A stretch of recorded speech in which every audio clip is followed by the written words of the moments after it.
Breaking news over here. Donald Trump has just increased tariffs on Canada by 10%. This is a result of Doug Ford's ad campaign that he ran utilizing Ronald Reagan's voice and also a very short clip of Ronald Reagan towards the end of it. In essence, Canada tried to lecture Donald Trump and divide Republicans and Americans on tariffs using Ronald Reagan's voice and then got slapped with more tariffs. Despite the initial backlash by the Reagan Foundation and Donald Trump, for some reason, Canada decided that they were still going to run this advertisement during the World Series, which they did last night, even though it has been called out as being manipulated and not a good representation of what it was that Ronald Reagan was actually talking about.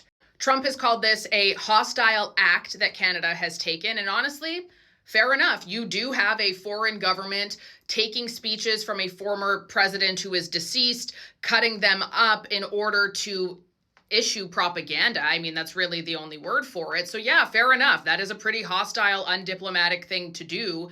Overall, what is the intention? I don't know, but apparently the Reagan Foundation is actually looking into their legal options because, yes, technically the speech itself isn't protected under copyright because it's public domain. However, the video and audio is most likely protected under copyright, which is owned by the Reagan Foundation. Not to mention that the state of California actually has posthumous laws where you cannot use the voice or likeness of a former president for up to 70 years past the time that they die. And Ontario didn't ask anybody's permission to do this. And then worse, they also edited it to an extent in order to make it look like Reagan was saying something that he wasn't technically. While we don't know whether or not this ad was intended to sway the U.S. Supreme Court as they are going into a case about the use of tariffs, either way, this is very, very questionable timing and honestly just very, very questionable to do at all.